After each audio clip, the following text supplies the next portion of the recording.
Hello students, आप सभी का स्वागत है।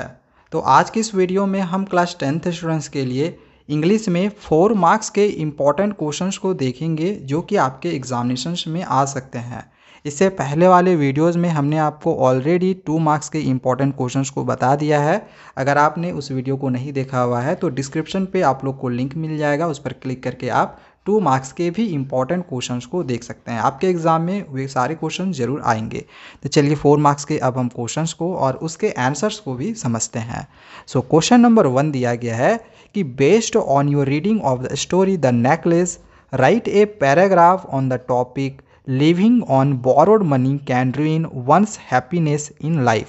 क्वेश्चन में यहाँ पे दिया गया है कि ये जो स्टोरी है द नेकलेस, तो इस स्टोरी के अनुसार हमें एक पैराग्राफ लिखना है। कौन से टॉपिक पे? तो टॉपिक दिया गया है कि living on borrowed money can ruin one's happiness in life, यानी कि अगर हम किसी से पैसे उधार लेते हैं तो इससे आपकी जो हैप्पीनेस है, आपकी जो खुशी है वो बर्बाद हो सकती है। तो इस पर आपको एक पैराग्राफ लिखना है। तो पैराग्राफ लिखने के लिए आपके एग्जामिनेशन में हाई चांसेस है कि आएंगे। तो पैराग्राफ लिखने के लिए आपको सबसे पहले क्या करना है कि जो टॉपिक का नाम है आप लोग को इस तरह से ऊपर में लिख देना है। आपको हाफ मार्क्स यहीं पे मिल जाएंगे, ठीक है, बिना किसी कोई मेहनत के। जो क्वेश्चन में पैराग्राफ का टॉपिक दिया है पहले उसको आप यहाँ पे लिख दे। अब हमें इसके बारे में लिखना है कि कैसे उधार के पैसे आपकी ज़िंदगी को बर्बाद कर सकता है। तो चलिए मैं आप लोग को यहाँ पे लाइन बाय लाइन्स तो पढ़ के आप लोग को नहीं बताऊंगा, लेकिन आप लोग को मैं पूरा आंसर्स बता देता हूँ, समझा देता हूँ, ताकि आप आसानी से अपने लैंग्वेज में भी आंसर्स को करके आ सकते हो। तो हम आंसर में इस तरह से लिख सकते हैं कि जो पैसा होता है वह सिर्फ सुख ही नहीं लाता, वह दुख भी लाता है। जितना ज़्यादा आपके पास पैसा होगा आपको उतना ही ज़्यादा लालच बढ़ेगा, और लालच हमेशा विनाश की ओर लेके जाता है। इसलिए जो मिला है हमें उसमें ही संतुष्ट रहना चाहिए।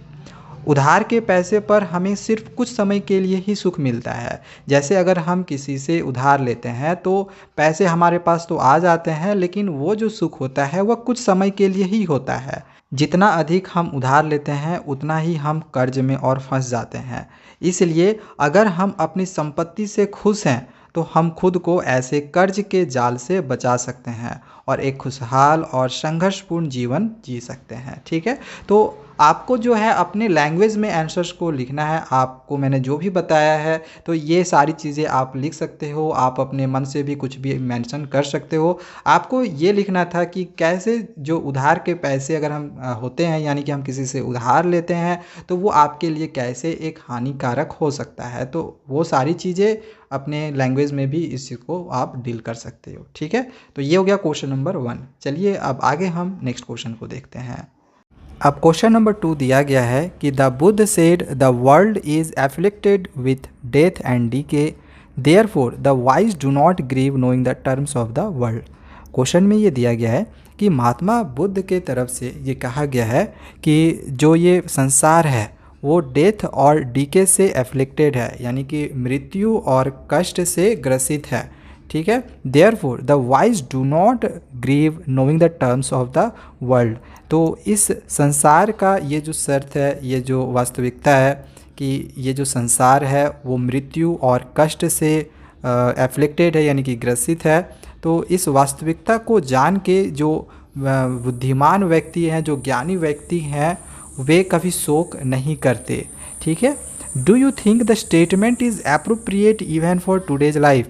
क्या ये जो स्टेटमेंट है कि जो बुद्धिमान व्यक्ति या फिर ये जो ज्ञानी व्यक्ति हैं वो इस सच्चाई को जानकर कि इस संसार में कष्ट और मृत्यु होनी है, इस बात को जानकर शोक नहीं करते, तो क्या ये आज के लाइफ के लिए भी लागू होती हैं? Right your views in the context of the above statement. ये जो स्टेटमेंट है, इस स्टेटमेंट के अनुसार आपका क्या व्यू है? तो आप अपना व्यू को यहाँ पे आपको लिखना है। आपका क्या व्यू है उस व्यू को लिखना है, ठीक है। तो चलिए मैं आपको आंसर को समझा देता हूँ कि आपको इसमें लिखना क्या है। तो आप आंसर में इस तरह से लिख सकते हो कि ये जो स्टेटमेंट था कि संसार मृत्यु और कष्ट से ग्रसित है, इसलिए जो ज्ञानी होते हैं वो संसार की इस शर्त को जानकर शोक नहीं करते। तो पहले तो हमें इसमें ये लिखना था कि क्या ये आज के जीवन में के लिए भी लागू होता है या नहीं, हम लोग आज के समय के लिए भी लागू होता है या नहीं। तो ये जो स्टेटमेंट है ये आज के समय के लिए भी लागू होता है। ठीक है, तो सबसे पहले आपको ये लिख देना है। इसके बाद हम इसमें ये लिखेंगे कि ये जो संसार है इस पर मृत्यु और कष्ट ये होनी ही है, ये अवश्य आज नहीं तो कल मृत्यु की हर किसी का होना ही है, ये वास्तविकता है। इससे जो है हम कभी इसको नकार नहीं सकते हैं और हम रोते रोते कभी खुद को सांत्वना भी नहीं दे सकते हैं। अगर हम बहुत ज़्यादा रोते हैं तो इससे हम बीमार भी हो सकते हैं। ठीक है, तो हमें ज़्यादा इसके लिए शोक नहीं करना चाहिए। इसलिए जो बुद्धिमान होते हैं वो कभी मृत्यु पर नहीं रोते और कभी कोई दुख पर शोक भी नहीं करते, क्योंकि वे जानते हैं कि ये हमारे जीवन की वास्तविकताएं हैं और यही सच्चाई है। और मेरा ये पॉइंट ऑफ व्यू है, मेरा ऐसा व्यू है कि ये जो बुद्ध का कथन है आज के मनुष्य को सिखाता है कि कोई भी मृत्यु से बच नहीं सकता, इसलिए हमें मृत्यु पर शोक नहीं करना चाहिए। तो बस इसमें क्या करना था कि हमें अपना पॉइंट ऑफ व्यू रखना था कि हमारा क्या सोच है। ठीक है, सो ये आंसर आप ऐसे करके आप लिख सकते हो। तो चलिए अब नेक्स्ट क्वेश्चन नंबर 3 को देखते हैं। तो अब क्वेश्चन नंबर 3 दिया गया है कि Valli's journey to the city makes her unfold the mysteries of life and death, elaborate. Question में ये दिया गया है कि वैली की जो शहर की यात्रा थी तो ये उसके जीवन और मृत्यु के रहस्यों को खोलती है, यानी कि उजागर करती है।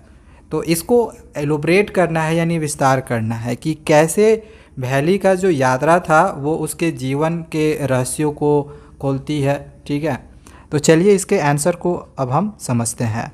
तो हम आंसर में इस तरह से लिख सकते हैं कि वैली को बाहरी दुनिया में अपनी पहली बस यात्रा पर जीवन और मृत्यु के रहस्य से परिचित कराया जाता है।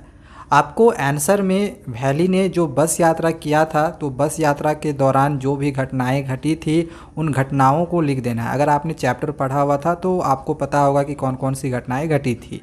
अगर नहीं पढ़ा है तो वो मैं आप लोगों को बस बता दे रहा हूँ, आप उसको लिख के आ सकते हो। जैसे सबसे पहले तो उसने जो बाहरी दुनिया थी उसकी सुंदरता का आनंद लिया। तो बाहरी दुनिया में वो क्या क्या देखती है, तो माउंटेन देखती है, हरे भरे घास के मैदानों को देखती है। तो ये सारी चीज़ें पहले तो वो देखती है और उसे ज़्यादा मज़ा तब आया जब वह एक गाय को बस के ठीक सामने यानी आगे में दौड़ते हुए देखती है। तो जब उसे वो देखती है गाय को दौड़ते हुए बस के सामने तो वो बहुत ज़्यादा ताली बजाती है, हंसती है। उसको देख के बहुत ज़्यादा वो मतलब उसको बहुत आनंद महसूस होता है उसको देखने के बाद।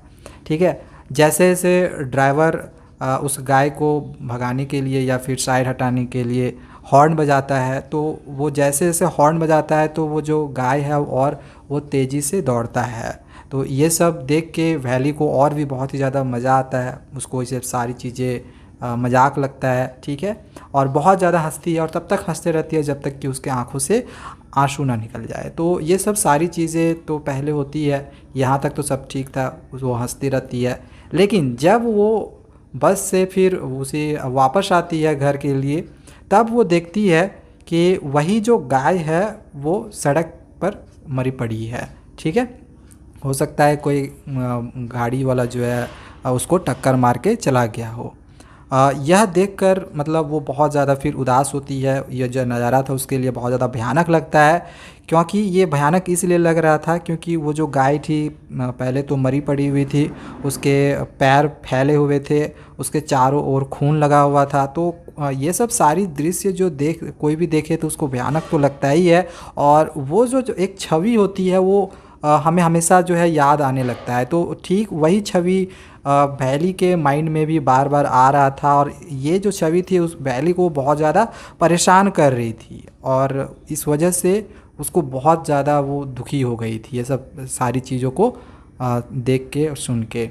ठीक है, तो ये जो चीज़ें हैं वो आप इसमें लिख सकते हो। यानी ओवरऑल आप देखा जाए तो इसके आंसर में आप वैली का जो बस यात्रा था बस हम उसके बारे में ही लिखें, जिसमें एक बार तो वो खुश होती है और एक बार उसे दुखी महसूस होता है। तो कब वो खुश होती है और कब दुखी होती है तो उस चीज़ को बस लिख देना है, बस यही है। चलिए नेक्स्ट आगे अब हम क्वेश्चन नंबर 4 को देखते हैं। अब क्वेश्चन नंबर 4 दिया गया है कि love and encouragement make the impossible possible, justify it in the light of Holis story. यानी कि प्यार और प्रोत्साहन इम्पॉसिबल को भी पॉसिबल कर देता है, ये जस्टिफाई करना है भोली के स्टोरी के अनुसार। यानी कि आपको इसके आंसर में भोली के बारे में लिखना है पहले, और इसके बाद भोली के साथ जो भी घटनाएं घटी थी वो लिखना है। स्टोरी अगर आपने पढ़ा हुआ है तो आंसर आप आसानी से लिख सकते हो। तो चलिए यहाँ पे आंसर्स को हम समझते हैं कि कैसे आप इसके आंसर्स को लिख सकते हैं। तो हम आंसर में इस तरह से लिख सकते हैं कि भोली रामलाल नंबरदार की 7 संतानों में से एक थी। यानी कि रामलाल नंबरदार के 7 बच्चे थे, जिसमें से एक का नाम भोली था। भोली को चोट के निशान थे, वो कमज़ोर थी और वह बदसूरत भी लग रही थी। वह मानसिक रूप से फिट भी नहीं थी और बोलने टाइम वह हकलाती भी थी। और भोली अपने बहनों के पुराने कपड़े पहनती थी। उसकी माँ भी उसे पसंद नहीं करती थी और उसे स्कूल इसलिए भेज दिया जाता था क्योंकि वह उस घर की सबसे बेकार सदस्य थी, इसलिए उसको स्कूल भेज दिया जाता था।